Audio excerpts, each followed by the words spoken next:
going on, guys? It's October 19th, 2:31 a.m. PM, not AM. I'm a little tired today, so if I seem a little off, that's just it. I got back home at like 3:40 in the morning last night, and I woke up at 9 o'clock for church, and then finished the first service. I just got out the second one. I still haven't eaten or anything, so I just wanted to get this out because I've been in my head a lot, and I know that this helps me, and I know that this helps me get through it, and I'm able to express myself more because I've realized I can't expect other people to understand, you know what I mean? So me doing this and like looking at myself while I'm speaking, I know I understand, you know what I mean? Um, but yeah, I just wanted to come on here and talk about wanting the things you can't have and how addictive it is to chase it. Because the high of a chase is like it's really weird because it's crazy, not weird. It's and weird. It's crazy and weird because it's like you're always chasing the oh if I do get it, if I do get it, if I do get it, instead of appreciating what's in front of us. And when we do get it, then it's just an add-on. You know what I mean? Because I feel like a lot of the time when you're chasing things that you think you want, you're chasing the idea of it instead of the actual thing. And it's like it's hard because you know what you want, but you don't know what it is what you want, if that makes sense. Like you have this picture and idea of what you want in your head, and it's perfect. But in reality, when you do get it, it comes with a lot more things, you know what I mean? And the high of just chasing that idea of it is so addictive because you're consistently I want it, I want it, I want it, I want it. But then I feel like a lot of the time when you get it, it's like you it's a cool thing for a few days, and then after that it's just another thing. You know what I mean? So I feel like a lot of the time I have to remind myself that it's just another thing. You know what I mean? Because these real world things aren't anything really. They have value. They have value because you put the value onto it. But in a real world aspect, in a galaxy big, it's not anything. You know what I mean? You have the free will to put the worth on something. You have the free will to put worth on something. So when it is in front of you and you have the worth in your head, you have to be able to remind yourself that it still doesn't have worth. Yes, it's worthy to me, but in a bigger aspect, when you zoom out of the picture, it's not that big of a thing. You know what I mean? So we have to remind ourselves that yes, we want these things, but we have to remind ourselves what we truly want that comes out of that thing. You know what I mean? Not just the idea of it. And sometimes I even realize that through me growing, I realized a lot of the things that I did want, I don't want anymore. But I caught myself getting stuck into it, and then when I got it, it was like, oh, you know what I mean? Like it's that like oh moment, or like that aha moment, like oh, I didn't really need this. You know what I mean? And it's crazy because you live off of that high of chasing it, but then when you get it, it's oh, this doesn't serve me anymore. Like this isn't what I really wanted, or you know what I mean? Like,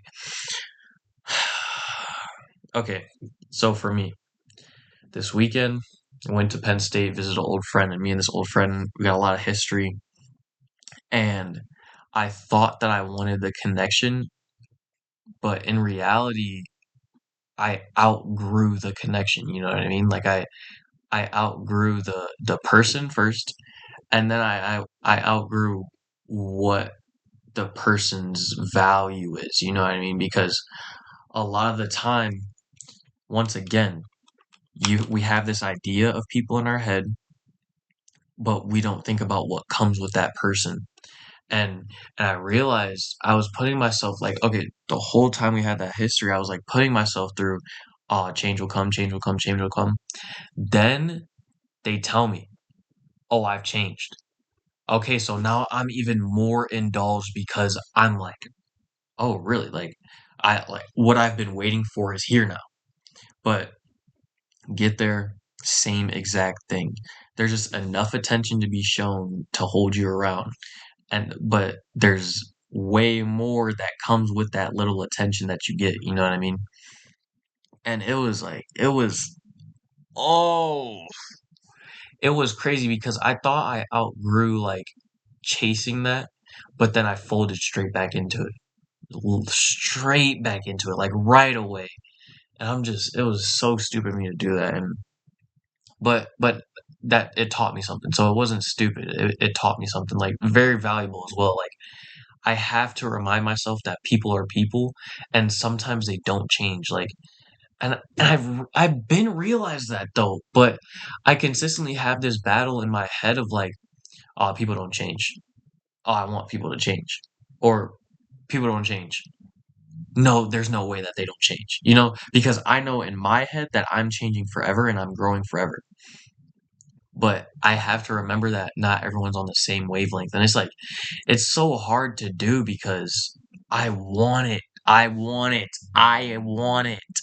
But we have to remember that we are continuously growing, but not everything else and the people around us aren't ever growing.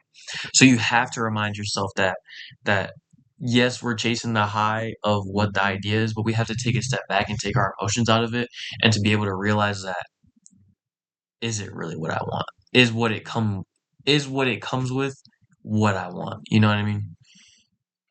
And the ego trap, oh my gosh, this is so bad.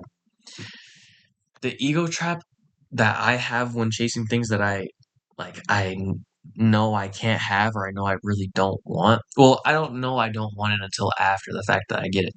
But the chasing the idea of it is like it's really demoralizing sometimes because I realize that I'm stooping down. And I don't stoop down often, but when I want something, when I want the idea of something in my head, I stoop down for it. And it's like, it's bad. It's bad. And me saying this like out loud right now is making me realize that it's worse than I thought. Like, because then it gets to a point where like, oh, you think you want it, and then you're working towards getting it, and then you realize that like you just keep getting pushed back down and down by the thing that you want. That what? What? How can how can me wanting this amazing thing that's in my head be pushing me down the most? It doesn't make sense, and that's what makes me realize that I have to remind myself that I'm forever growing and I'm going to outgrow things that I wanted in my past, and that I can't have it. Like I can't have it. In reality, you can't have everything that you want. So you have to be grateful for what we do have in front of our face, because if we're not, we're gonna continuously be chasing those things that we want, but then keep getting beat down and beat down and beat down by that exact thing. Is and the ego that just like, and then it's weird too because when I do get this slight glimpse of it, my ego does go up. Like it does go like, oh, okay, this is what I'm working for. This is what I'm working for. But then once again, that small attention that comes with it, there's so much more that's gonna beat it down. And it's like it's crazy because it's like a roller coaster of like, okay, I got the attention that I wanted. Oh, everything else that came with it. Oh, I got a little more attention. You see me peeking a little bit. A little bit of attention, and then just you know what I mean? Like it's crazy. It's crazy. And I've realized chasing people who don't choose you is just like it's terrible idea. It is a terrible idea because you're once again going to just keep being beat and beat and beat. And it's such a shitty feeling too. It is such a crappy feeling because because I continuously put my effort into these people, but they don't see the growth that I've had over time, so they think that I'm still the same person that I was before.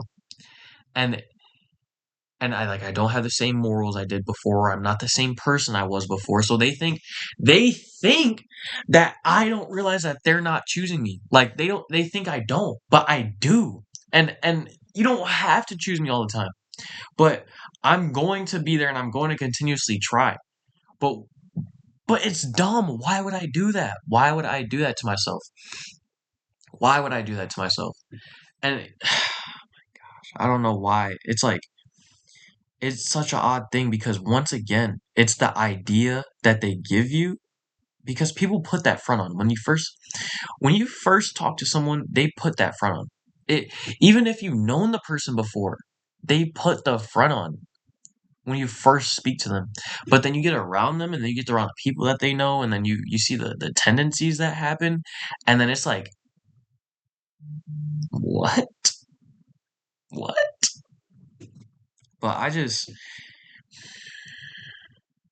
I don't know what it is about me that does that of like wanting to chase, chase, chase. I think it's the because in my life I've haven't had a lot of strong connections.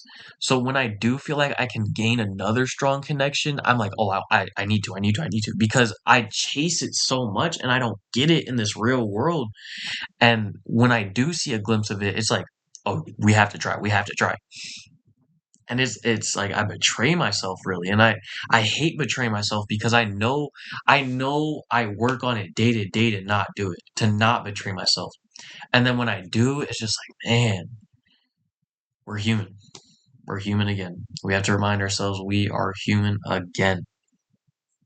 And yeah, like I realize my growth, but the other person doesn't realize it, so they think they can continuously walk over me like they did before. And but then that's where forgiveness and grace comes in because you got to remind yourself that they might not have grown as much as you think they have. So then it's just like a back and forth thing and it's like it really just confuses me so much. It confuses me so much. But at the same time I know it. Like I know it at the same time, you know what I mean? I really hope it'll like it will get better. I know it'll get better, but it's I give too much hope sometimes and it then it affects me. Like, dude, if you could have only seen the way that drive went last night, bro. I I started driving I think at like 11:30 or 12 o'clock and didn't get home till 3:40. And there was just so much like a lot of the time I was just in silence because I was just in disbelief how it happened again. Especially with this person too, like I I had so much faith that it would change. Like so much faith that it would change. Because I've known what our relationship was in the past, or friendship was in the past, and I thought it would change because I thought that I know when I was in high school that I wasn't in the right mindset, but I thought that now since we have grown up a little bit, that we would be able to overcome that and they would be able to see the value in me. But it's they still didn't. They still didn't. And it's just like, yeah, that's when I gotta remind myself people cannot see the value within themselves, so I can't be mad for them to not be able to see the value in me. You know what I mean? And it's so hard sometimes, but it really is like we have to remind ourselves that not everyone's on the same timeline and not everyone's on the same growth path that you are. And some people's are slower, some people's are faster, some people's are on the same path. But it's just like the hope just gets crushed over and over and over again. But today in church, I wrote down in my journal today. I had this page and then this page I filled out today. So wait, yeah, not this one, but this one and this one.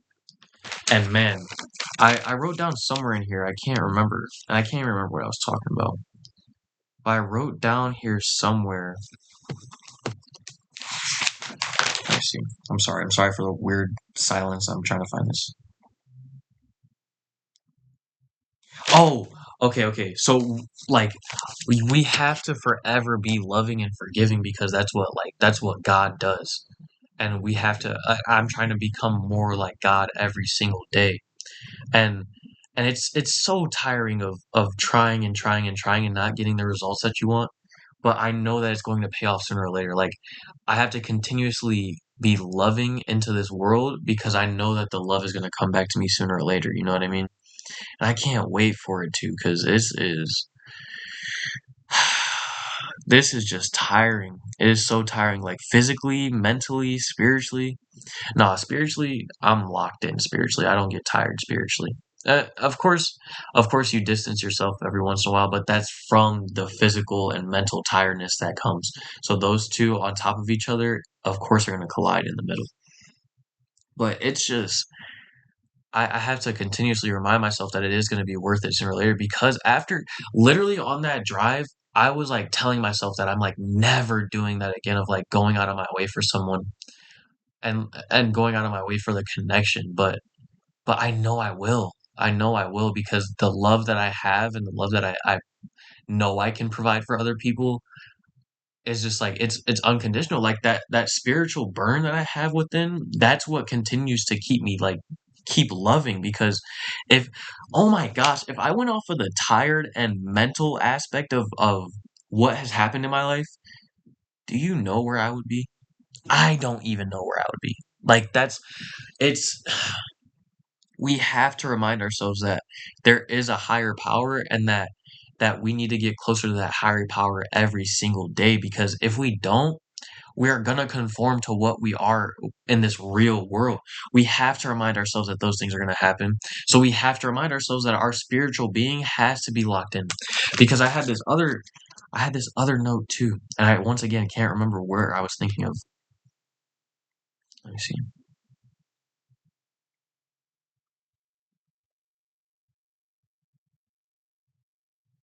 Sorry for the awkward silence again.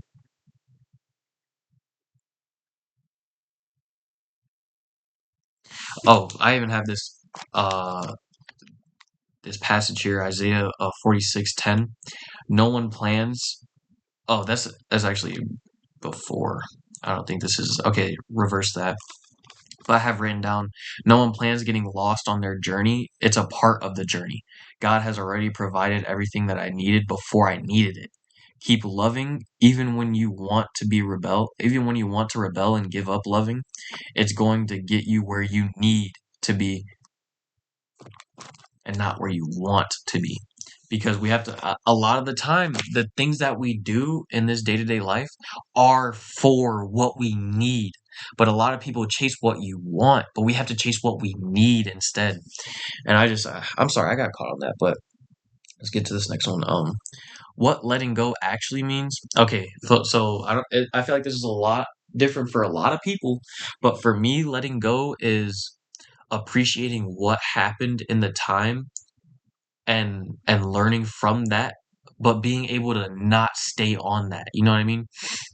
So in this, okay, so I had an encounter while I was at I went while I was in Pennsylvania, and I just got out of the gym, and I went to Five Guys because I was looking for pho. I wanted pho, but like nowhere around had it, so I just got Five Guys instead. I went to this last place. I was like, if they don't have it, then I'm gonna just get Five Guys because Five Guys is right next door. Um, but I got there and then I ordered my food and everything, and then I forgot I had my earbuds in my pocket, and I have this weird fear because a lot of things have fallen out, chapstick especially, but a lot of things fall out of my pockets and I don't notice, and everything in my pockets like I need. Like I got that stuff stuck to me 24/7, like my phone, wallet, keys, chapstick. That's what's in my pockets all the time. But and the earbuds. So I had the earbuds in my pocket, like loosely. I keep the case because I don't like keeping stuff in my pockets when I'm in the gym. So I like keeping the case in the car. But I noticed that I have them. I don't want to lose them, so I'm gonna. And I was waiting for my food already, so I was like, I'll just go back, walk to my car because my car was across the street. So like, I'll just walk to my car real quick, put them in there, and then I'll come back. Um, and this girl that was there, I didn't notice that I saw her at the gym until we started talking, but we saw each other at the gym, and she brought it up too that she saw me, but um, and where was I going with this?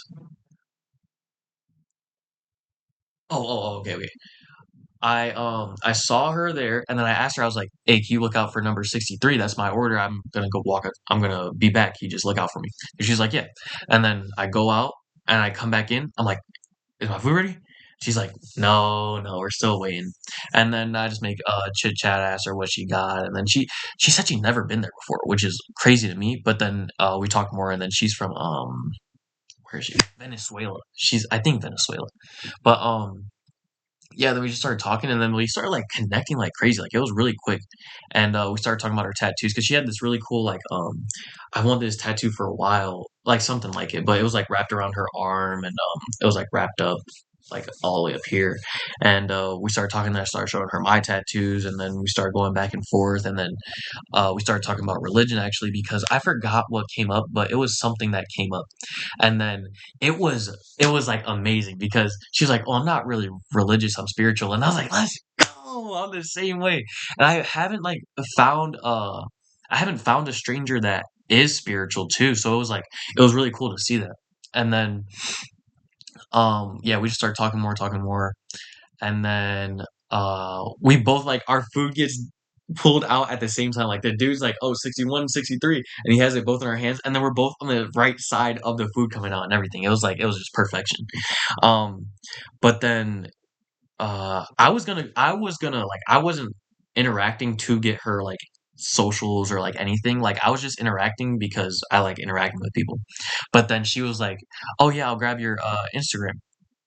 And then she was like, "You're very artsy." I've never been called artsy in my life, ever, ever in my life. But it was cool that she said that. But it was like, okay, so the reason I brought that up was because it was a good situation, and I learned from it just from the small interaction. I learned stuff about myself, and and I walked out of Five Guys, and I was like, "Dang, that was really cool." Now, like, I'll probably never see her again, but that was really cool. And it was like, because I remind myself if because in my past I would have like been stuck on it and like kept thinking about it, and then I probably would have like tried to like go further into it, but like I don't need that anymore. Like that's I know that I'm going to have to give and take. I'm gonna have to give the letting go, and I'm gonna have to take whatever I learned from that situation. So for me, like I said, letting go for me is just being able to take away from situations that happen, but then being able to let them go right after because once again, we're in this big world. Everyone got their own things going on. You never know what's going to happen next time you see that person, or if you ever will see that person, or if you're going to be in the same situation ever again, or going to experience the same situation ever again. You have to take away what you can from that situation because that's what you can hold on to. You can't hold on to the situation that it was, but you can hold on to what you learned from it. And but when it comes to letting go of the things that we can't have, that's a hard one because it's like damn, like I wanted this so bad, but I know I can't get it. But I feel like for me, when I have that feeling, now I'm on to the next thing of what I can have, and then it motivates me more because the failure. Once again, I've been saying rejection is redirection. So once I get rejected from a situation, now I'm able to redirect my energy to another situation that I might be able to have. And then if that happens, where I can't have it, then once again I go into another redirection, and putting my energy into what I know I want. You know what I mean? But sometimes I can't have what I want, so then I have to redirect myself to put into something that I know I need. You know what I mean? Um. Okay, I'm not even going to dive into this topic, but I'm just going to ask, are you addicted to the struggle of getting what you know you can't have? Are you addicted to that struggle? Because I know a lot of times for myself, I caught myself addicted to that struggle because because that's what my life has been used to. I've always been used to struggling. Now, I don't want to say like financially or like all that, but I have struggled mentally, emotionally, physically, all everything else that has not to do with money, I have struggled with. And that's what's made me realize money does not bring anything. Yes, money brings the ability for options, but it doesn't bring what you really want in your life, the emotional, physical, mental, spiritual, um, um, relationship, family, like anything like that. Money does not bring that. So you have to remind yourself that like well, you have to ask yourself, am I addicted to the struggle that I'm having? Because when you're continuously like forcing it, I start to think to myself like, why am I doing this? And am I having this feeling of struggle? And I know that's what I'm comfortable with, so I'm gonna continuously keep forcing it, or am I gonna redirect myself from the rejection that I'm feeling to find what I actually need? I'll leave that there. And oh, the freedom in not getting what you want, that is once again, when you're able to realize that you can't have it and you're able to redirect yourself, it's the most freeing thing because once again, the struggle that comes with that is like you're able to leave that behind. And it's now I'm going to struggle for something that I know I can get. But then even if you can't get it, then you're able to redirect yourself to something that you can get. And it's so freeing to be able to do it because you're able to let go of everything and you're able to continuously redirect yourself to grow and to put your energy into something else that you know you might be able to get. So just reminding ourselves that we are free and we are able to do whatever we want. Whatever we want to strive for in life, we can do that. But we have to remind ourselves what we're striving for isn't going to be able to happen every single time. So we have to be able to redirect ourselves to be able to strive for something that we might be able to have. And then as continuous redirection, redirection, redirection, redirection until we come to the middle and it's all right here laying in our lap. Now it's the easy part of just doing it. You're living your dream now, just doing it. And I hope you guys understand it. And I'm very passionate about this topic because I know in my past I have chased what I cannot have for so long. And I'm finally over it. Like I'm finally over it. And I hope that I was able to just help you guys get that one step closer to finally being over it. And even if you are past that already, I hope that you learned something that was you were able to take away from this because I know a lot of the time I feel like I have accomplished that situation, but then I talk about it with someone and I realize even more. You know what I mean? So I hope you guys have a good rest of your you're gonna see this on Monday, so we're gonna crush this weekend. I mean crush this week. I hope you guys had a good rest of your weekend. Let me know what you guys did. Good things are on the way. Good things are on the way. Hope you guys have a good rest of your week. I'll catch you guys tomorrow.